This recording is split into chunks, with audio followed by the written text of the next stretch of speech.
sebenarnya gini, kita tuh di sini di negara kita harusnya kita belajar. Kalau kita memang ada yang perlu kita kritisi secara konstitusi, harusnya kita melawannya dengan ilmu konstitusi juga. Oke. Jangan melalui kekerasan. Artinya kan kalau kekerasan berarti kita awalnya tadi bertarung ya. Iya. Baru kita balasnya dengan pertarungan fisik lagi. Iya. Nah, ini kan kami kan sebagai masyarakat majunya berdasarkan ilmu konstitusi. Ya, ayolah kalau mau prajurit aktif TNI juga bikin lagi judicial review ya Nah, kan, itu mungkin kalau iya dia ngerti konstitusi lah. Karena kalau sempat TNI itu masuk ke sipil bang, tentu pasti ada konflik interest lah.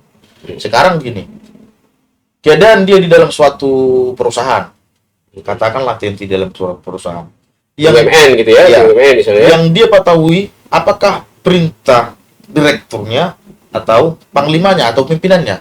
Iya. Nah ini kan menjadi suatu, padahal batas dari sipil dengan TNI itu sangat berbeda bang. kemudian yang menghilangkan nyawanya itu hanya dipidana nggak nyampe setahun, 10 bulan atau berapa gitu. Iya. Itu oleh pengadilan militer juga ya. Pengadilan militer juga karena kan pelakunya hanya militer Iya. gitu, walaupun korbannya sipil. Nah, yang wartawan juga Yang pelakunya kebakaran rumah militer. tadi. Iya, korbannya sipil wartawan. Hukumannya. Assalamualaikum warahmatullahi wabarakatuh. Ketemu lagi dengan saya Kozi Nekmro di Podcast Pejuang, podcastnya para pejuang. Dan lagi-lagi saya katakan narasumber kita selalu para pejuang. Bisa pejuang apa saja? Bisa pejuang cuan, ekonomi, budaya, politik, demokrasi, pejuang cuan, pejuang cinta, pejuang apa saja.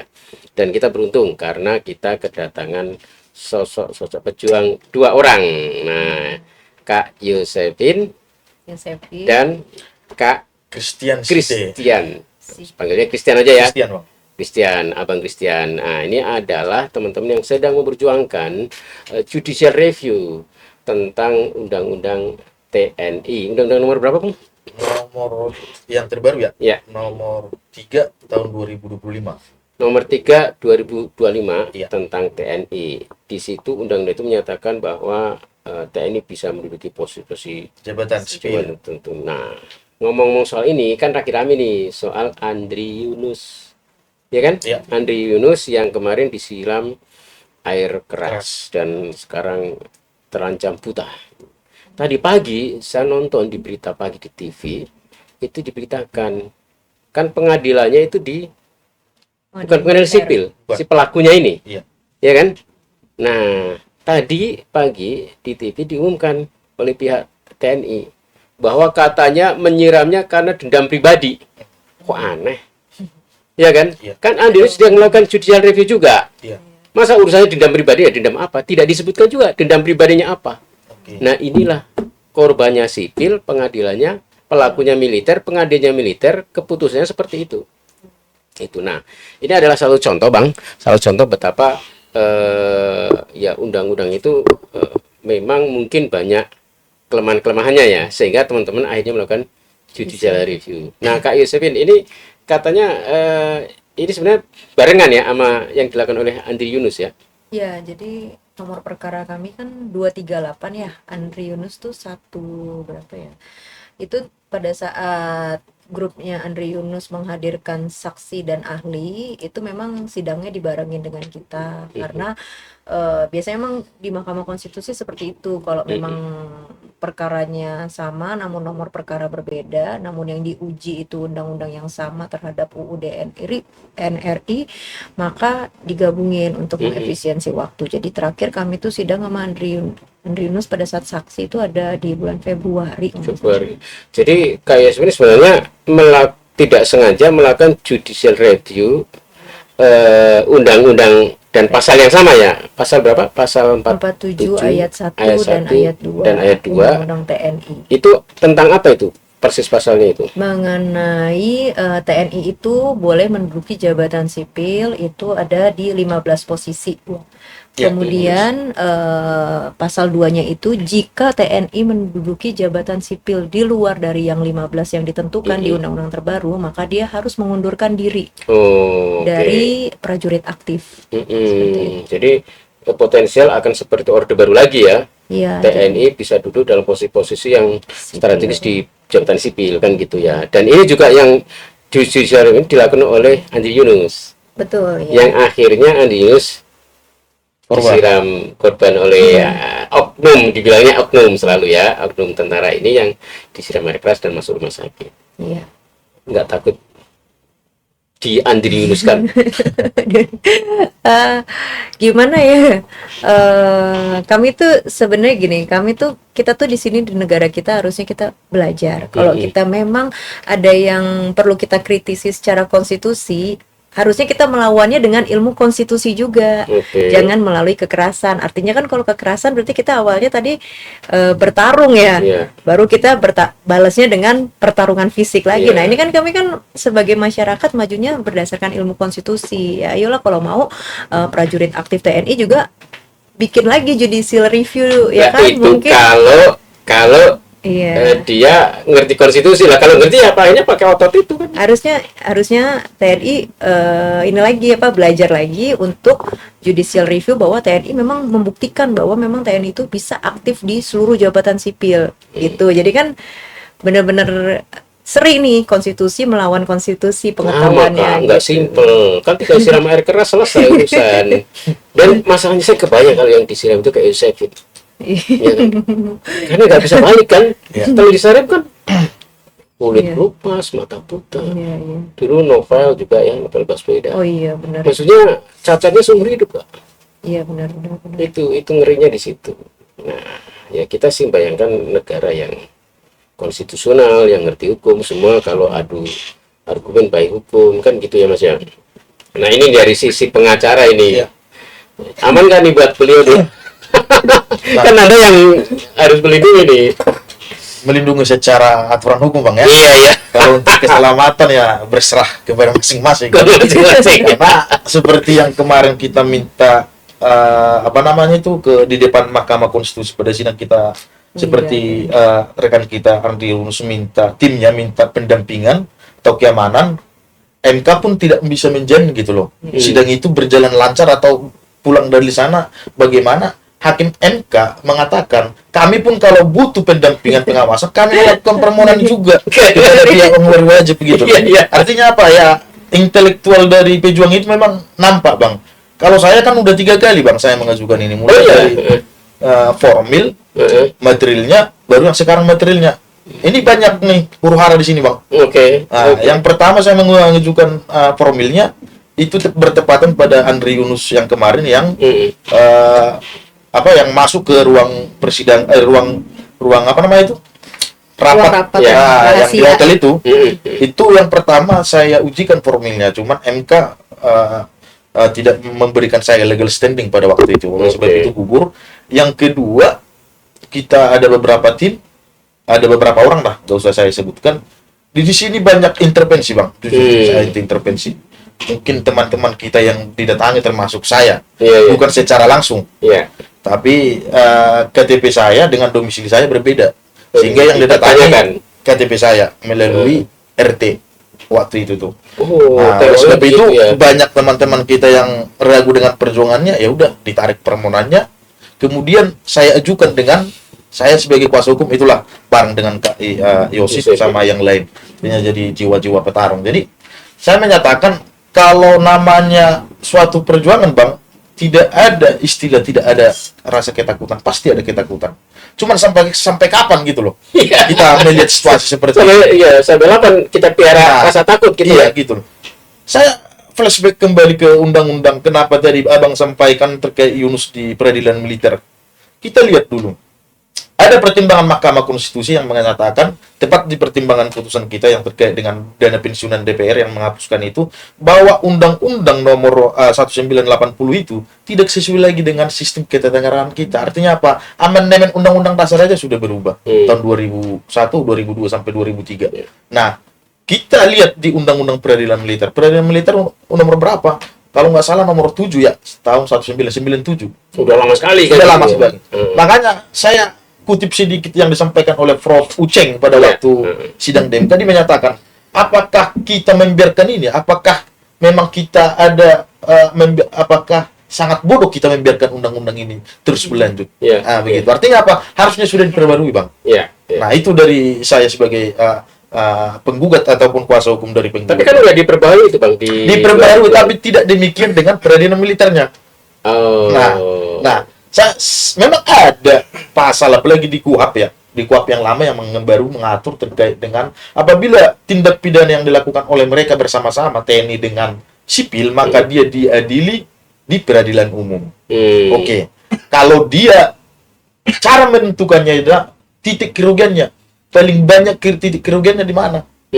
Nah, tapi undang-undang tersebut tidak menyebutkan bahwa jika terjadi tindak pidana dan korbannya adalah sipil, maka dia pidana umum. Nah, itu tidak disebutkan. Oleh sebab itu memang aturan hukumnya yang membuat kenapa militer itu harus disidang. Itu yang menjadikan Adrianus yang orang sipil yang jadi korban militer, Iya, si pelakunya diadilnya oleh militer. Yang akhirnya tadi pagi diumumkan, oke, ya, oleh pihak peradilan militernya. militer, ya, katanya karena balas dendam pribadi lagi. Nah, Kenalnya dari mana? Kenalnya dari mana? saya sangat lucu sebenarnya mendengarkan itu, Bang, ya. Nah, yang menjadi pertimbangan kita ya, kalau kita apa namanya, kita bayangkan, Bang, ya, kenapa kalau dia disidang di peradilan militer itu ada namanya itu asas satu komando, Bang. Yang tentu asas komando itu tidak mungkin, kalau ini dugaan saya, tidak mungkin anak buah berjalan tanpa ada perintah. Oke, itu yang pertama. Yang kedua, tidak ada transparansi. Menurut saya, kenapa? Kalau dia seandainya disidang ataupun dilakukan penyidikan dan penyelidikan melalui KUHP secara umum, ini transparan, Bang. Pastinya transparan. Karena apa? Karena kalau kita disidang di pengadilan umum, semua ini terbuka untuk umum. Nah, jika dia dikaitkan dengan peradilan militer, kita masyarakat Indonesia ini awam terkait dengan hukum militer, kecuali saya, karena skripsi saya terkait dengan karena Anda belajar hukum dan menulis tentang itu kan. Iya, tapi orang pada umumnya nggak paham. Apalagi Gitu. biasanya tertutup ya. Iya, tertutup. Nah, karena apa? Karena kita lihat ya, mulai dari masa reformasi, masyarakat ini menganggap kalau militer itu keras, Bang. Tidak bisa diintervensi, bahkan tidak bisa didiskusikan. Ya itu tadi, langsung siram. Nah, itu dia, Bang. Nah, jadi saya rasa kalau menurut saya, marilah, apalagi yang pembuat undang-undang ya, termasuk presiden maupun DPR, ayo dong, kita bukan kekurangan orang yang pintar, Bang, di negeri ini. Tapi kenapa gitu loh? Ini nggak dirubah peradilan militernya ini. 1997. Iya, tidak pernah diubah sampai Tidak sekarang. pernah diubah. Sedangkan putusan Mahkamah Konstitusi mengatakan Undang-Undang 1980 tentang hak pensiun dan dana DPR itu tidak layak lagi, sehingga tidak berkekuatan hukum mengikat lagi, Bang.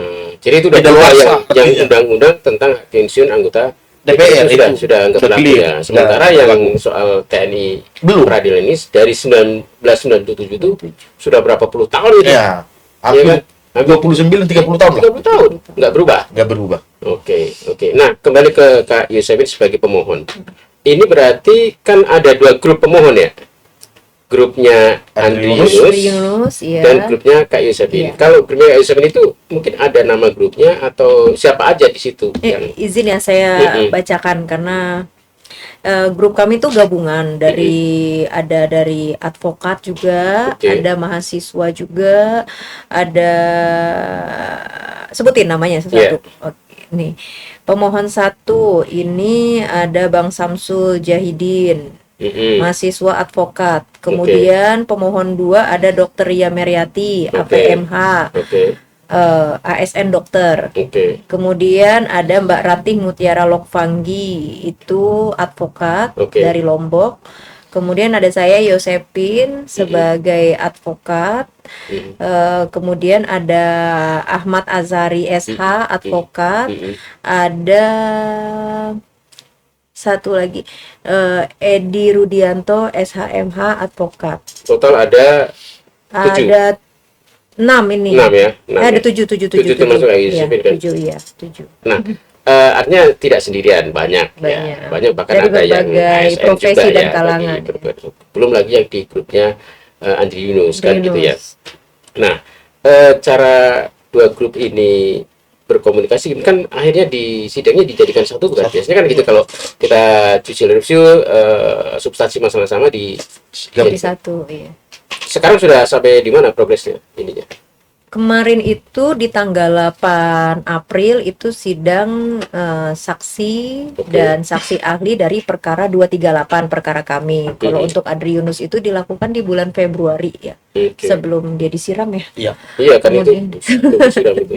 jadi kemarin kami, tapi kemarin terakhir dari hakim tuh tidak menutup kemungkinan sidang ini akan dilakukan sekali lagi kalau memang ada keraguan-keraguan dari hakim MK, karena hal itu lumrah dilakukan di MK gitu. Biasanya sih biasanya kalau tidak ada dilakukan sidang kita udah melakukan mengirimkan draft kesimpulan ke Oke. MK gitu. Oke. Cuman mungkin kemarin memang dari pertanyaan hakim di MK memang ada banyak sih kebingungan. 5 hakim kemarin mengajukan pertanyaan kepada saksi ahli. Iya. Salah satunya mengenai bagaimana posisi militer apabila terjadi bencana besar-besaran atau kerusuhan besar-besaran. Kalau jelas-jelas di Undang-Undang TNI memang militer itu terdiri dari TNI AU, TNI AL, TNI AD yang memang bertugasnya untuk keamanan negara. Artinya kalau memang ada kerusuhan atau apa, mereka memang sudah bisa untuk membantu mengamankan negara. Namun bagaimana kalau terjadi bencana besar-besaran? Itu. Kemudian ada lagi hakim yang bertanya mengenai bagaimana dengan Jampit Mil, jaksa muda pidana militer. Itu kan itu kan berkolaborasi dengan kejaksaan kan. Nah, bagaimana ini pasti terkait dengan peradilan militer gitu. Bagaimana seorang hakim di militer dengan pakaian-pakaiannya dan lambang-lambang militer itu melakukan sidang di pengadilan. Apakah tidak memungkinkan sidang itu dijadikan satu di sipil gitu. Kemudian karena jujur saja hakim saja sebenarnya sudah bisa ada hakim yang menyatakan, saya lupa namanya kemarin, bisa memberikan hukuman baik menghilangkan hak politik seseorang, kemudian menghilangkan hak-hak seseorang untuk hak kebebasannya. Itu tuh sebenarnya sudah bisa dilakukan sama hakim-hakim gitu, tidak hanya hakim militer seperti itu. Konklusinya sih kayaknya memang arahan dari hakim, pertanyaannya yang saya tarik benang merahnya itu adalah bagaimana posisi militer ini menduduki di sipil, namun apabila terjadi pidana atau kejahatan yang dilakukan oleh prajurit aktif militer, tapi bisa dipidanakan melalui pengadilan pidana militer. Oh, gitu.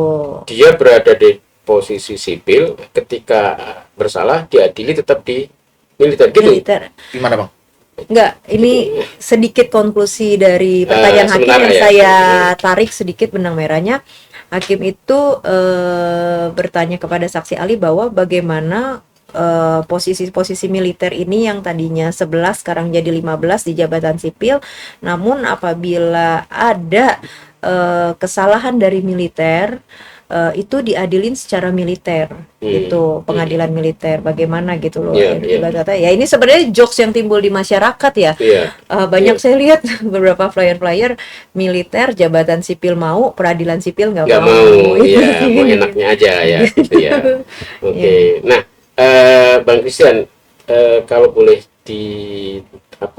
dibikin singkat itu, judicial review-nya itu tadi ada 2 pasal ya, 1 pasal 2 ayat, hanya itu aja atau? Nah sebenarnya ini, kalau terkait dengan yang kita uji itu terkait dengan TNI menduduki jabatan di sipil. Oh, yang 15 itu ya? Iya, yang 15 itu, sehingga kita seleksi di sana kurang lebih ada 4 yang mau kita keluarkan. Jadi duduk di BUMN. Karena kalau sempat TNI itu masuk ke sipil Bang, tentu pasti ada konflik interest lah. Sekarang gini, keadaan dia di dalam suatu perusahaan, katakanlah TNI dalam suatu perusahaan, BUMN gitu ya, BUMN misalnya. Yang dia ketahui apakah perintah direkturnya atau panglimanya atau pimpinannya. Nah ini kan menjadi suatu, padahal batas dari sipil dengan TNI itu sangat berbeda Bang, sangat berbeda. Nah terlepas seperti yang kita kaitkan terkait dengan peradilan militer tadi Bang, kalau yang kita uji ini sebenarnya terkait dengan Polri itu tidak boleh TNI itu tidak boleh menduduki jabatan sipil seperti yang Polri kemarin kan. Nah, yang saya ingin petakan sebenarnya undang-undang TNI Ada 3 bang ya, kita buat dulu ada 3 nih, yang paling crucial nih. Peradilan umum, Ya. peradilan militer, peradilan militer dan peradilan koneksitas. Nah, Oke. ini ada 3 nih. Sebenarnya gini bang, sangat gampang kalau dia peradilan umum, berarti dia sipil. Kalau dia peradilan militer, berarti subjek hukumnya adalah seorang militer. Ya. Tapi ada kok peradilan alternatifnya. Alternatifnya apa? Konektivitas itu. Itu koneksitas tadi. Jika tindak pidana yang dilakukan oleh mereka bersama-sama dengan TNI, maka di sidang peradilan umum. Tapi argumentasi dalam pasal itu adalah pelaku, Bukan bukan korban. Oke. Nah, oleh sebab itu singkat sebenarnya. Karena begini bang, kalau MK ini pandangan saya ke MK ya, Ya. membuat putusan ini bakalan menjadi suatu kebingungan yang sangat kompleks ini buat MK. Karena apa? Karena yang pertama mereka akan menghindari yang namanya legal policy atau pembuat undang-undang, karena mereka nggak berhak untuk membuat undang-undang. Yang berhak membuat undang-undang adalah presiden sama DPR. Nah, ini akan berubah nanti semua aturan perundang-undangannya bang, baik itu undang-undang peradilan militernya, baik itu undang-undang militernya, KUHP militer, pidana militer, dan tentu di KUHP kita yang baru sekarang Akan berubah. akan berubah. Makanya MK nanti saya memberikan mendapatkan gambaran. Makanya seperti yang sampaikan oleh Kak Yosuf tadi, akan mengadakan, harusnya udah kelar sebenarnya sidang kita ini. Tapi MK mempertimbangkan akan mengadakan sidang lanjutan lagi jika dibutuhkan, karena MK merasa banyak kebingungan. Sehingga mendatangkan ahli-ahli yang memang Karena tadi multiplier efeknya Iya. dampak turunannya ya. benar Bang. Harus Jadi, ada perubahan banyak KUHP. perubahan nanti di sana, sehingga MK akan mengadakan sidang mungkin tambahan untuk mendapatkan ikhtiar dari argumentasi mulai dari pertama sampai di awal ini bang. Nah itu yang pertama. Yang kedua, kalau kalau kita berbicara peradilan bang ya. Kalau dalam penyidikan ya tentu menurut saya polisi militernya lebih berkompetensi untuk apa? Memanggil seorang TNI. Ya. Kalau kita logikakan, bahkan pengadilan pun istilahnya memanggil pihak, TNI untuk TNI. berhadir sidang. Kalau ankumnya tidak setuju, Iya. itu nggak Tidak- bakalan tidak ada bakal ada. apa namanya daya tekannya. Jadi nanti rumitnya di situ ya. Rumitnya di situ. Ketika nanti seorang TNI dikatakan melakukan tindak pidana segala macam, angkumnya atasan yang berhak menghukumnya tidak mau menanggapi itu karena merasa tidak dihargai, dia anggotanya disuruh cabut berperang ke Papua. Kelar. Nggak ada daya paksanya, Bang. Iya. Nah, oleh sebab itu, kalau di peradilan koneksitas dia dibagi, Bang. Hakimnya itu 3, 1 hakim peradilan umum, Iya. 1 hakim peradilan militernya, 1 hakim peradilan umum. Jadi digabung koneksitas namanya itu. Ya. Sama juga dengan jaksanya. Kalau jaksa di peradilan militer namanya auditor dia, Bang. Kalau kita kan ada jaksa. Ini digabung, bahkan penyidik dia digabung. Sehingga punya kekuatan untuk tadi manggil Daya itu ya. paksanya. Karena TNI itu kecuali dari perintah atasan, no problem menurut saya. Iya. Enggak ada istilah kata apa penolakan segala macam. Iya, menurut dia itu suatu perintah ya perintah, meskipun itu salah mau Iya, benar kan harus gitu, dijalankan, harus dijalankan. atasan, gitu ya. Itu Jadi- beda dengan sipil ya. Iya, beda dengan sipil. Makanya sebenarnya gampang aja sebenarnya kalau memang kita ini, apalagi yang di DPR sana, ya mau membuka hati lah untuk menertibkan ini. Iya. Yang pertama, peradilan undang-undang itu tidak layak lagi karena udah amandemen, transformasi dari tata usaha ketatanegaraan Indonesia. Kemudian yang kedua, biarkan dalam tahap penyidik dan penyelidikan, biarkan tetap seperti yang dikoneksitaskan itu, asalkan subjek hukumnya jangan hanya pelaku doang, Bang. Iya. Tapi korban seperti kalau Yunus Seandainya undang-undang itu dirubah, subjek tidak hanya pelaku tapi korban, maka kasus Andri Yunus itu Peradilan. koneksitas tadi iya ya. di peradilan umum, Bang. Iya. Iya. Nah, ini yang Ada kerugiannya itu tuh kan. Jadi menentukan itu bisa di peradilan umum, peradilan militer, dia letak kerugiannya di mana. Iya. Ini kan sipil. sipil. Harusnya di peradilan sipil. Cuman subjek hukumnya mengatakan apabila mereka yang bersama-sama melakukan tindak pidana, melakukan berarti dia subjek hukum pelaku. Oke. Seandainya kalimatnya atau perasaannya ini bisa diuji juga di MK nanti itu, perasaannya baik itu pelaku maupun korban, dia di peradilan umum, kelar itu masalah. Nomor perkara selanjutnya. Iya. Ini bisa jadi agenda berikutnya ya. Berikutnya, Bang. Karena yang kemarin sedang dilakukan proses judicial review itu khusus yang pasal kembali ke 47 soal ayat 47 1 1 dan 2 itu yang tentang jabatan-jabatan Iya, itu ya. membatasi, Yang iya. 4 harusnya dihilangkan. Iya. Kalau diulang tadi yang 4 harusnya dihilangkan itu adalah posisi BUMN, Mhm. Badan Penanggulangan Bencana Kebencanaan. Nasional, kemudian apa lagi? batas apa? Air laut apa? Batasan negara apa? Perbatasan. Gakamla ya. Bakamla. Bakamla. Keamanan laut ya. Keamanan laut. Satu Sama lagi. perbatasan. Ya, ya, ya. Oke. Instansinya Ya, itu. itu ada 4 itu ya. Iya, Unsur itu masuk ke penjanaan, kemudian soal yang paling gampang di logika sih soal BUMN. Ya kan berarti nanti Iya. direktur pimpinan BUMN bisa dari tentara kan gitu ya. Iya, jadinya. Kan gitu. Nah, Kak Yusufin kan berarti pernah interaksi langsung dengan Andri Yunus ya. Interaksi Karena langsung sama-sama sih enggak, cuman pada saat itu kan memang kita satu sidang Satu aja sidang, gitu. Terus memang terakhir sebelum ada peristiwa penyiraman air keras ini pandangan saya ya Ya. secara masyarakat sipil dan salah satu pemohon di MK. ya. Pada saat sidang terakhir Andri Yunus itu di Februari kan emang grupnya Andri Yunus ini kan dari Imparsial, dari YLBHI, aktivis HAM lah Oh semuanya. ya, jadi kalau boleh dibilang ada 2 grup yang melakukan judicial review pasal-pasal Iya. TNI ini. Satunya grupnya Kita Kak yang Isabel gabungan yang dari berbagai kebanyakan profesi. dari berbagai kaum profesional lah ya, banyak kan pengacara gitu ya. Mm-mm. Yang satunya grup aktivis kalau boleh Iya. dibilangnya yang Andri Yunus rekam dari mana? Dari Imparsial, Imparsial, YLBHI, YLBHI, Kontras, Andri Yunus dari Kontras, Kontras, ya. terus mana lagi ya? Ya, itulah aktivis. Pokoknya. Aktivis, oke. Nah, pada saat terakhir Februari itu grup Andri Yunus menghadirkan saksi 2 orang. Dua-duanya perempuan dari Sumatera Utara. Yang pertama itu adalah saksi di mana suaminya itu bapaknya adalah wartawan, Oke. pernah meliput berita lah yang kurang baik mengenai militer. Kemudian tiba-tiba di suatu hari rumah mereka tuh dibakar, meninggal semuanya, wartawan sama sekali ya. keluarganya, tinggallah dia seorang. Iya. Fakta persidangan itu, Bang. Iya. Oh, Tuh, dia kemudian tinggal seorang diri nih. iya, tinggal seorang udah nggak ada lagi. Si, Keluarganya cuma meninggal di rumah. wartawan ini ya. Iya, bapaknya yang Oh, bapaknya yang wartawan. bapaknya meninggal juga ini. Iya, bapaknya yang wartawan, ini Putri yang putrinya, selamat. Putri yang putrinya yang selamat. selamat karena Jadi nggak ada di saksi ya. rumah. Iya.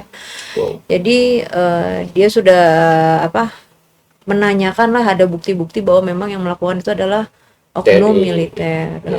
Kemudian yang kedua ada seorang ibu, anaknya umur 11 tahun ya atau 14 tahun itu. Pada saat ibu ini pergi ke suatu kota di Sumatera Utara menghadiri ibunya yang meninggal, neneknya si anaknya yang meninggal. Kemudian anak itu pergilah berjalan-jalan di saat ada keramaian kerusuhan di Sumatera Utara. Oke. Dan ada TNI yang sedang mengamankan. Bagus nih, udah bagus nih citranya, mengamankan. Mengamankan. Namun pada saat itu salah sasaran. Iya. Anaknya dia yang dipukulin sampai meninggal di pagi harinya. Ya Allah. Itu 11 tahun, 14 tahun gimana gitu. Iya, iya. Akhirnya ibunya dengar kabar anaknya meninggal, dia sudah bikin pengaduan ke Puspom ya. Udah bikin pengaduan, kemudian yang menghilangkan nyawanya itu hanya dipidana nggak nyampe setahun, 10 bulan atau berapa gitu. Iya. Itu oleh pengadilan militer juga ya? Pengadilan militer juga, karena kan pelakunya hanya militer. Iya, iya, iya. Gitu, walaupun korbannya sipil. Nah, yang wartawan juga Yang pelakunya pembakaran rumah militer. tadi? Iya, korbannya sipil wartawan. Hukumannya apa? Lupa aku apa ya itu ya. Itu belum ada. belum ada. Belum dapat Jadi Belum ada hukuman. putus. kebanyakan kan namanya kasus dengan TNI ini kan, Bang, kan kebanyakan kan prosesnya itu ngambang, Bang. Ngambang. Jadi memang sudah benar itu dan sudah sepatutnya ya peradilan militer itu jika melakukan tindak pidana umum, baik itu dia pelaku maupun korban, harusnya di peradilan umum, Bang. Iya, iya. Tapi untuk sampai sekarang kita belum menemukan itu. Padahal kita lihat data empirisnya, banyaknya korban-korban dari TNI itu kan sulit dijangkau oleh kepastian hukum ini ataupun Iya. keadilan ini untuk korban. Iya. Gitu, Bang. Sebenarnya ini lanjutan dari kita, mulai dari Polri kemarin, rangkap Iya. jabatan Polri kan udah kita menangkan. Polri Iya. tidak boleh lagi rangkap jabatan, termasuk banyak bintang-bintang itu yang berjatuhan kan, Bintang-bintang. termasuk Iya. sekjennya DPD RI kemarin waktu itu. Iya. Dia turun karena Iya. putusan Karena itu. karena perubahan itu ya. Kemudian di dana pensiun, kemudian undang-undang TNI, sama lagi nanti kita lagi tanggal 23 masuk agenda Polri di bawah Polri di bawah kementerian. Oh, Itu keterangan dari Abang Presiden. banyak musuhnya ini. Banyak musuhnya, Bang. Jadi, Soalnya begitu berhasil satu judicial itu sekian rontok. makanya kendaraan saya ganti-ganti mulu, Bang. Kendaraan saya ganti-ganti gitu ya. Supaya nggak dikenalin. Lah ini muncul di podcast tadi dikenalin. Lah, Bang. Justru saya memposisikan diri saya biarkan masyarakat tahu Ya. lebih luas apa Ya. yang saya lakukan. Betul. Ketika ada suatu gejolak nanti segala macam, ya saya udah ada yang mengawasi gitu loh. ada yang Saya bayar tahu kan karena- tapi karena Kalau yang bayar nggak ada dong. Namanya di MK kan perjuangan hak konstitusional. karena Anda pejuang. Iya. Maka cocok kalau munculnya di podcast pejuang. Dan teman-teman silakan subscribe ya podcast pejuang. Ya, kita selalu mengundang narasumber yang memang sedang berjuang sesuatu dan sebenarnya untuk kebaikan masyarakat. Tadi di tengah berbagai teror ancaman ya, Ya. teman-teman ini masih gigih berjuang mau ekspos diri kan gitu ya. Karena mau mengedukasi orang, Iya. ya kan? Ini kan sebenarnya kan ya tentu kalau bicara soal cuan ya lebih baik jadi pengacara yang iya. Perceraian, Bang. Itu masih ada duitnya kan? iya Korporasi, iya, kan, korporasi korporasi. perceraian apalagi enak ya komporin artis buat cerai ntar hire dia harganya tinggi kan gitu ya. Nah, kalau ini kan Nggak ada cuannya kan, nggak ada sama Ancaman sekali. ada ya. nggak ada cuannya, ancaman banyak, Risikonya banyak. gulanya nggak ada, pahitnya iya gitu. Padahal kalau istilahnya kita menangkan ini perkara, Bang, itu bukan hanya kebutuhan kita semua, tapi seluruh rakyat. loh. Seluruh rakyat. Iya.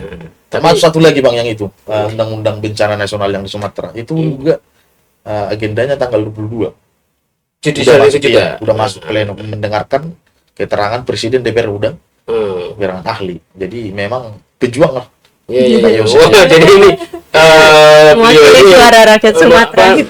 melakukan jadi pengacara jadi banyak melakukan judicial review terhadap berbagai pasal lah ya yang Berbagai kira-kira pasal. merugikan masyarakat ya, Iya, yang dan- kira-kira pasal itu tidak adil lah intinya kan Iya, begitu ya. Iya. Kalau Kak Yusuf juga banyak. Ada pas itu kan yang udah dikabulkan itu undang-undang IKN di mana pemerintah bisa menguasai tanah masyarakat adat itu 90 tahun. Sedangkan umur kita aja nggak nyampe 90 tahun rata-rata masyarakat Indonesia itu udah dikabulkan. Kemudian penghapusan uang pensiun DPR. Walaupun ini sebenarnya putusannya agak sedikit ambigu karena Hakim Mahkamah Konstitusi melemparkan lagi kepada UUD NRI kita yang sudah tidak sesuai dengan kondisi sekarang ini. Artinya itu kan yang bisa mengubah Undang-Undang Dasar Negara Republik Indonesia 1945 itu adalah melalui Senayan lagi, ya kan? Berarti bola itu dilempar lagi ke Senayan. Dan bagaimana ini kepentingan untuk penghapusan pensiun mereka di Senayan? Oke. Apakah mereka mau dengan rela hati untuk melakukan itu, gitu loh? Oke. Tuh. Ya, siap. Jadi banyak sekali ya. Dan ya sebagai orang awam itu kadang kita bertanya aja, ya orang-orang itu berani ya maksudnya. Apa ya motifnya? Apa tujuannya melakukan judicial review kan gitu. Itu pertanyaan sederhana aja dari orang awam ya. Kan orang awam itu sibuk dengan urusan ekonomi masing-masing, nggak sempat mikirin gini nggak berani juga. Tapi anda sekalian itu berani gitu loh. Nah, Iya.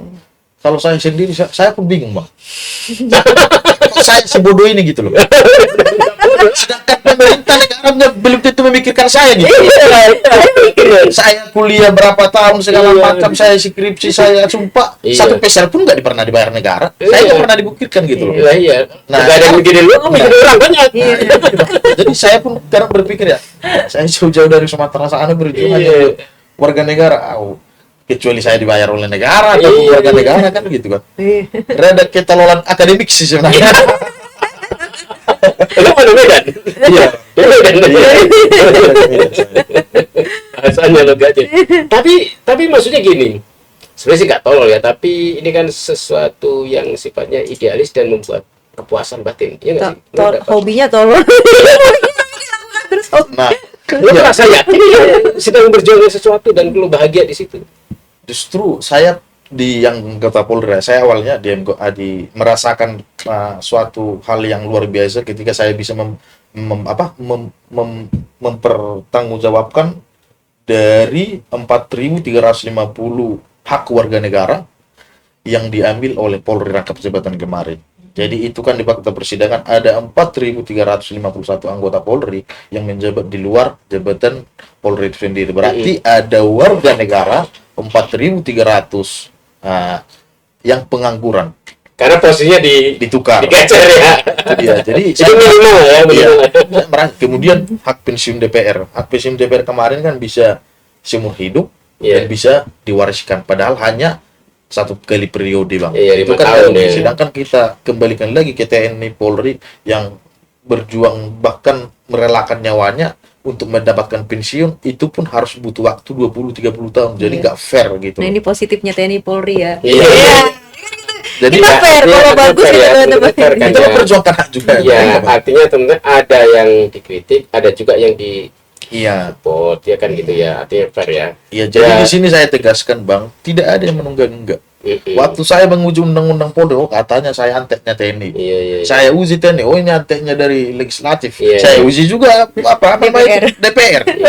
Itu tadi baru mau kutanyakan, udah kau Jadi jawab. apa gitu? Siapa yang nunggangin kan gitu ya. Emang asli nggak ada yang menunggak. Karena itu pertanyaan sederhana dari setiap orang. Pasti ada lah backingnya, pasti ada yang Iya. nunggangin kan gitu ya. Iya benar, Bang. Gitu. Yang ketololan Iya. baik itu. Dan hal sederhananya, Bang, berhubung saya belum menikah ya.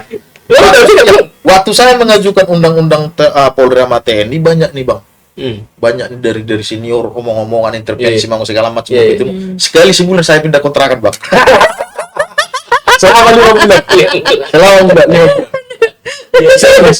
Itulah saking kita ini bukan istilahnya langsung ada oknum yang langsung ketemu ke saya enggak. Cuman mengajak ketemu dan orang-orang terdekat saya yang di ini, Bang, Iya, iya. Iya, yang dianjak. ditelusuri. Iya, Marno lah jadinya kan Iya. yang penting untuk pengamanan tidak Nomaden nanti. Kemarin saya selama 5 bulan. Ngeri ya. Bentar lagi tidur di MK Iya, ya. belum kawin ya. Udah belum. Jadi pindah kontrakan gampang aja ya. Iya kan? Benar. Kalau udah punya keluarga repot lagi kan Repot gitu. lagi, Dan saya pun mungkin nggak seideal Iya, gitu. iya, iya. Yang lo jangan diajak ke tempat, istri lo jangan ke sana. Jadi makanya jangan kawin dulu. Biar dia tuh idealis ya kan. Iya, Bang. Tapi kalau Yesus udah ya, Kenapa? udah kawin. Udah berkeluarga. Ya, kan udah nikah.